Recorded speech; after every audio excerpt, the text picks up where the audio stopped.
हमारा समाज कहाँ जाएगा, कहाँ रहेगा, क्योंकि सड़कों पे हमारा समाज रहता है, ट्रेनों में सो जाता है, लेकिन अभी तक एक आश्रय गृह पूरे झारखंड में हमें नहीं मिला है। कभी कभी हम लोग को यहाँ तक कि अपना जिस्म तक को बेच के अपना खर्चा के लिए चलाना पड़ता है। और मेन चीज है अब रहने का घर, तो बोला जाए तो भाड़ा में भी हम लोग को ढूंढते हैं तो बोलता है तुम लोग तो ये हो वो हो, कौन देगा। क्या आपका घर है अपना? नहीं सर, घर तो नहीं है, प्लस हम लोग यहाँ रेंट में रहते हैं। घर से भी भगाया गया तो हम लोग रेंट में रहते। उनका बस एक ही बोलना रहा, आप जगह बताइए हम बना देंगे। आप जगह बताइए, और जगह होगी तो हम आपसे क्यों मांगेंगे? हमारे पास जगह नहीं, हम तो गरीब हैं। लौह नगरी के भुइयाडीह स्थित छाया नगर में जमशेदपुर नोटिफाइड एरिया कमेटी द्वारा एक प्राइवेट संस्था की ओर से आश्रय विहीन पुरुषों के लिए संचालित शेल्टर होम में बुधवार को किन्नर समुदाय के द्वारा धावा बोला गया। इस दौरान किन्नर समुदाय की ओर से वर्ष 2022 में उक्त शेल्टर होम को उन्हें ऑल्ट करने का दावा किया गया। मौके पर उपस्थित किन्नर समुदाय की तकरीबन 20 सदस्यों ने शेल्टर होम पर अपने कब्जे का दावा किया। इतना ही नहीं, उन्होंने वहां मौजूद सभी बेड़ों पर अपना कब्जा भी जमा लिया। इस दौरान उन्होंने बताया कि उन्हें JNAC की ओर से 2022 में आश्रय गृह बकायदा लिखित रूप से दिया गया था, जिसकी स्थिति ठीक नहीं रहने के कारण इसे JUSCO के माध्यम से बनवाया गया। इसकी चाबी भी उन्हें दे दी गई थी, लेकिन 2 घंटे बाद चाबी उनसे यह बोलकर वापस ले ली गई कि इसका DC के माध्यम से उद्घाटन करके उन्हें सौंपा जाएगा। लेकिन उन्होंने कहा कि आज 3 साल हो गए हम पत्र देते आ रहे हैं कि समुदाय के लिए सामुदायिक भवन या आश्रय गृह दिया जाए, लेकिन हमारी बात को सुना ही नहीं जा रहा है। तो ऐसे में जबरन घुसकर कब्जा कर लिया गया है। बता दें कि वर्तमान में आश्रय गृह में 16 बेड की व्यवस्था है, जिसमें से 15 में लोग पहले से रह रहे हैं। इस पर किन्नर समुदाय का क्या कहना है, सुनिए। सभी को पुनः नमस्कार, जोहार, जय श्री महाकाल। देखिए, कब्जा हम नहीं कर रहे हैं। पहले हम लोग 2015 से हम लोग लेटर दे रहे थे JNAC को, तो उन्होंने हमें जेमको में एक आश्रय गृह दे दिया जहां बस्ती के लोग थे। हम वहां गए तो बस्ती के लोगों ने हमारा विरोध किया कि आप क्यों आ रहे, तो JNAC का बोलना ये हुआ कि आप विरोध करके वहां घुस जाइए, मतलब लड़ के आप उस शेल्टर होम के अंदर घुस जाइए। अगर मुझे लड़ना होता तो मैं बस्ती से क्यों, आपसे क्यों ना लड़ती, तो मैं वहाँ लड़ाई झगड़ा मैंने नहीं किया। इन्होंने फिर हमें बर्मा माइंस आश्रय गृह दिया। देखिए, साफ इस लेटर में पूरी डिटेल मेंशन है कहाँ कहाँ दिया। फिर बर्मा माइंस शेल्टर होम दिया, जहाँ वहाँ पे भी नहीं रहे, हम लोग यहाँ नहीं रहेंगे क्योंकि यहाँ पीने खाने वाले लोग, क्योंकि शराब पास में बिकती थी। ये शेल्टर होम हमें 2022 में दिया गया 5 को, लेकिन इसकी स्थिति इतनी खराब थी कि मैं आपको क्या बताऊं। हमारे पास लेटर जो मैं जुस्को को दिया था, लेटर जुस्को को हमने लेटर दिया कि इसको बना के दिया जाए, और ये बहुत अच्छे तरीके से बना के दिया, पंखे लगा के दिए। तो JNAC ने क्या बोला कि अभी आप जैसे बन गया, चाबी मेरे पास थी, चाबी मुझे मिल गई। उसके थोड़ी देर बाद JNAC बोलती है चाबी दे दीजिए, हम इसको ओपनिंग करेंगे। उसमें जय जादवा मैडम DC थे और संजय सर थे।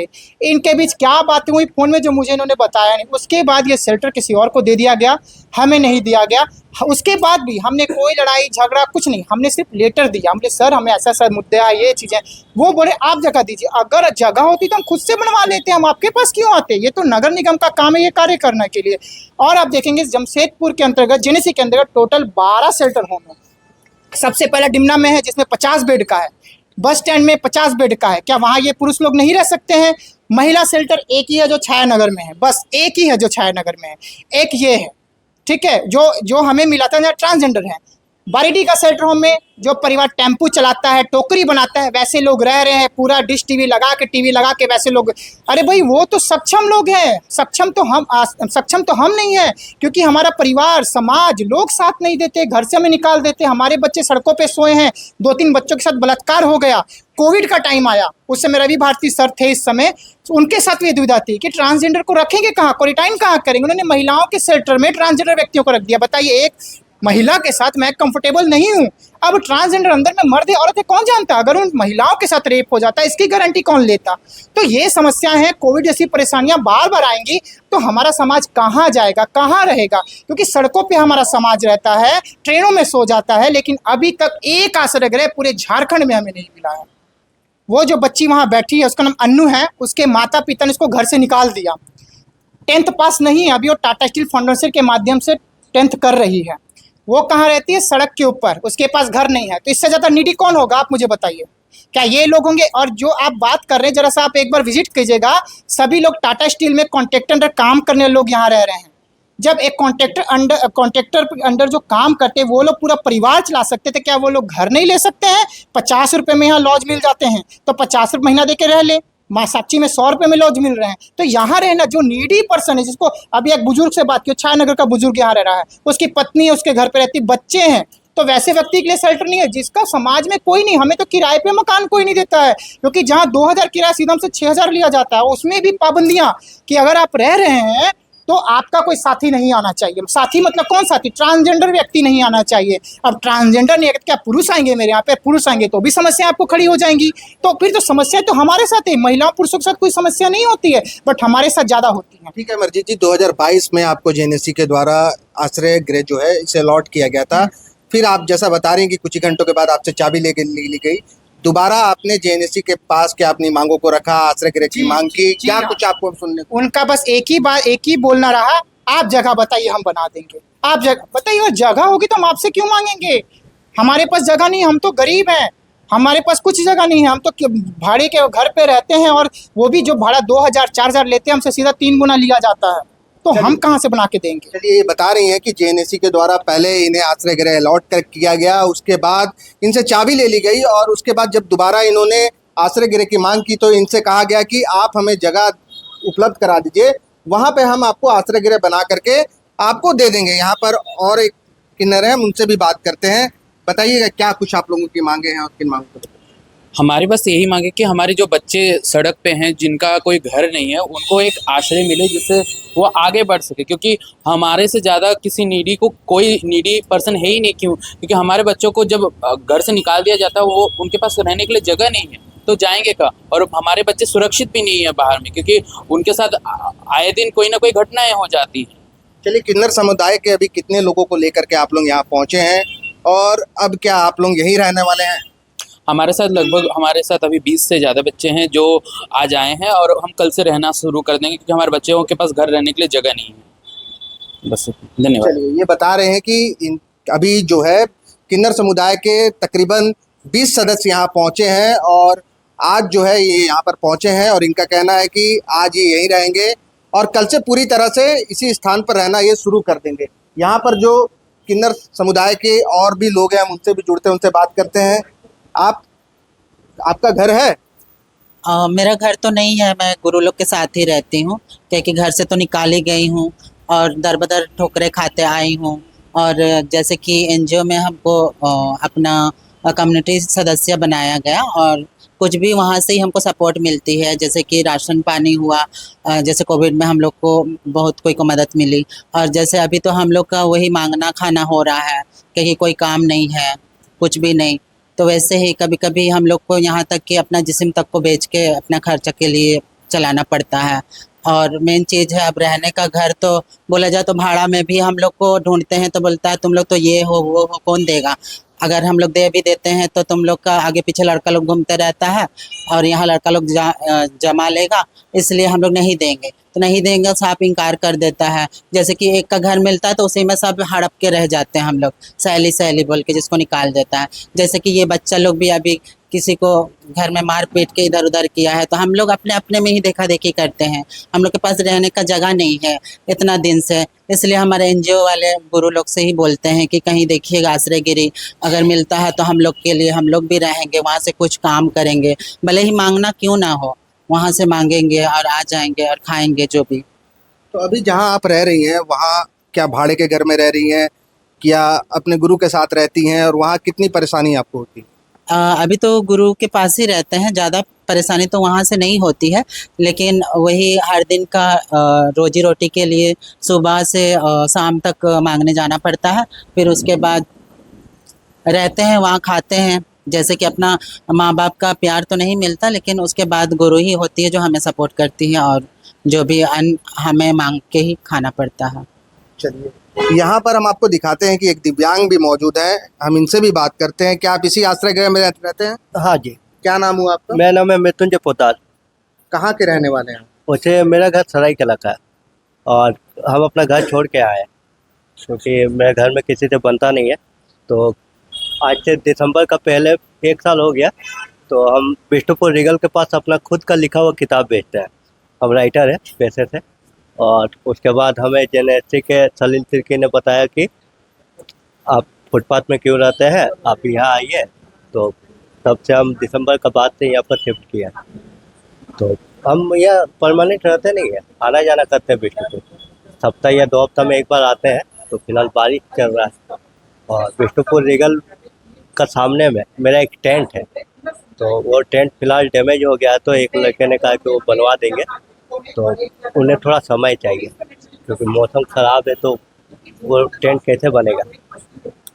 तो अगर एक क्या आपका अपना खुद का घर है? हाँ घर है, घर मैंने छोड़ के आया। तो घर जब है आपका तो फिर आप आश्रय गृह में क्यों रह रहे हैं? क्योंकि ये जो है ये आश्रय विहीन जो लोग होते हैं ये उनके लिए है। हाँ, और नियम ये भी है कि कोई अगर बाहर से आता है, जो पैसे से कोई रोजगार करता है, उनका अपना बजट नहीं है लॉज लेने का या होटल लेने का, वो भी यहाँ रह सकता है। तो मेरा बजट नहीं है कि मैं किराए का घर ले सकूँ, क्योंकि मुझे खाना भी बाहर से खरीद के खाना पड़ता है। तो ऐसे में मेरे लिए रेंट देना ही मुश्किल है। लेकिन मैं यहाँ परमानेंट रहने नहीं आया, मैं कोशिश कर रहा हूँ कि मैं अपना कहीं इंतजाम कर सकूँ। अधिकतर समय मेरा फुटपाथ में ही बीतता है, वहीं पर मैं अपनी किताब सेल करता हूँ, वहीं पर रहता हूँ। मेरा सिर्फ यहाँ आना होता है कपड़े धोने के लिए और महीने सप्ताह में एक बार नहाने वगैरह के लिए। चलिए, ये अभी हमने इनसे बात की, ये इसी आश्रय गृह में रह रहे हैं, ये दिव्यांग है, हम आपको बता दें। और जैसा हमने इनसे बात की, इन्होंने बताया कि सरायकेला में इनका घर है, लेकिन ये जो है पेशे से राइटर हैं, किताब लिखते हैं और बेचते हैं। और ऐसे में इन्हें जेएनएससी के द्वारा जो है कहा गया कि आप जो है यहाँ रह सकते हैं, और जिसके बाद से ये यहाँ पे रह रहे हैं। यहाँ पर भी देख सकते हैं आपकी किन्नर समुदाय की कुछ सदस्य हैं जो यहाँ पे भी मौजूद हैं, हम इनसे भी बात करते हैं। क्या नाम हुआ आपका? क्या नाम? समीरा। तो क्या आपका घर है अपना? नहीं सर, घर तो नहीं है, प्लस हम लोग यहाँ रेंट में रहते हैं। घर से भी भगाया दे गया तो हम लोग रेंट में रहते हैं। तो आज आप लोग आश्रय गृह में आए हैं, यहाँ पर आप लोग अभी रहने के लिए। हाँ। तो यहाँ जो संस्था आश्रय गृह संचालित कर रही है, उनके द्वारा क्या कुछ बताया गया? आप लोग पहुँचे थे? हाँ, हम लोग को बताया गया कि वहाँ सब कोई साथ में रहेंगे और हम लोग को रूम दिया जा रहा है, इसके कारण हम लोग यहाँ रहने आए। चलिए, ये बता रहे हैं कि चूँकि इनका अपना घर नहीं है और इन्हें जो है जेएनएससी के द्वारा ये आश्रय गृह अलॉट किया गया था, जिस कारण से ये यहाँ पर रहने पहुँचे हैं। और उनका कहना है कि अब जो है ये इसी आश्रय गृह में रहेंगे। यहाँ पर जो आश्रय गृह के संचालक हैं, जो संचालिका है, वो भी यहाँ पर मौजूद है, हम उनसे बात करते हैं। किस संस्था के द्वारा इसे संचालित किया जा रहा है? यहाँ जेएनएससी नोटिफाई एरिया के द्वारा संचालित किया जाता है। वही इनका देखरेख, साफ सफाई, हर चीज़ का देखरेख वही करते हैं। तो जो किन्नर समुदाय के लोग यहाँ पर पहुँचे, इनका कहना है कि जेएनएससी के द्वारा ये आश्रय गृह उन्हें अलॉट किया गया था। तो वो तो कैंसिल हो गया। सर को अभी फ़ोन किए थे ना, तो दूसरा लेटर भी जारी किया गया है, पर वो उनके पास कहाँ है। दूसरे लेटर में क्या है? वो जानकारी तो हमको भी नहीं है, वो सर लोग को मालूम होगा। तो वो मीटिंग में थोड़े बिजी थे, तो अभी बात नहीं कर पाए डीसी ऑफिस में। तो अब जैसे किन्नर समुदाय के लोगों का कहना है कि चूंकि ये आश्रय गृह इन्हें अलॉट किया गया था, ऐसे में ये अब यहाँ पर रहेंगे। ऐसे में यहाँ पर जो लोग पहले से रह रहे थे, उन आप लोग कैसे मैनेज करेंगे? अब वो तो जेएनएससी तय करेगी, वो तो हमारे हाथ में तो कुछ है नहीं। अगर ऊपर से ऑर्डर आता है तो हम तो कुछ नहीं कर सकते हैं। अगर उपनगर आयुक्त बोलेंगे तो उसमें हम तो कुछ नहीं कर पाएंगे। तो लेकिन यहाँ जो रहते हैं उनको कहाँ भेजेंगे फिर? वो भी तो अब मतलब निराश्रित है ना, उनको भी आश्रय चाहिए। इस बारिश के मौसम में बुजुर्ग लोग जो है उन लोग को कहाँ निकाल देंगे? अब हर कोई तो कम उम्र वाला नहीं है ना, बुजुर्ग भी जैसे 85 साल का भी है, 62 है, 68 है, 66 है, इस टाइप का भी बहुत बुजुर्ग है जो अभी काम पे बर्तन धोते हैं, कुछ ठेला में कुछ छोटा मोटा काम करके अपना गुजारा करते हैं। जेएनएससी यहाँ रहने के लिए देती है, खाने पीने के बंदोबस्त नहीं कर पा रही है। उसका भी मतलब बंदोबस्त करने के मतलब ये में है वो लोग कि अगर खाना पहुँचा पाए तो बहुत अच्छा होगा। चलिए, ये बता रहे हैं कि अभी किन्नर समुदाय के लोग यहाँ पर पहुँचे हैं, लेकिन इनका कहना है, चूंकि ये इस आश्रय गृह का संचालन कर रहे हैं, तो इनका कहना है कि जो यहाँ पर पहले से रह रहे हैं, जो बुजुर्ग हैं, वो कहाँ जाएंगे। ऐसे में अब बड़ा सवाल है कि जेएनएसी इस पर क्या कुछ रुख अपनाती है। यहाँ पर जो लोग हैं जो आश्रय गृह में रहते हैं, इनसे बात करते हैं। क्या नाम हो भैया आपका? मेरा नाम कृपाल सिंह है। कहाँ रहते हैं आप? यहीं रहते हैं? हाँ जी, यहीं पर है। अच्छा, आपका अपना घर है? अपना पहले साल अभी भाड़ा में है, पहले अपना था। मतलब भाड़ा में आपका घर है, आप रहते हैं भाड़ा में रहते से, अब नहीं है। तो आपके परिवार में और लोग हैं कि नहीं? मेरा बेटा तो लापता है, बहुत 14 साल हो गया। अच्छा, तो घर में कौन कौन? अभी घर में कौन है? तो मेरा वाइफ ही अकेले होगी, भाड़ा में रहते। कहाँ पे रहते? वो आगे बस्ती में। कौन सी बस्ती? छाया नगर, आगे पूरा छाया नगर कहलाता है वाला। अच्छा, तो आप अपनी वाइफ के साथ क्यों नहीं रहते? भाई मेरा प्रॉब्लम अभी जो है, पैर टूटा हुआ है, आँख खराब है, हम कमा नहीं सकते अभी। क्योंकि बुजुर्ग हैं, ये इस आश्रय गृह में रहते हैं और ये बता रहे हैं कि छाया नगर में इनका घर है, जो कि किराए का मकान है, वहाँ पे इनकी वाइफ रहती है।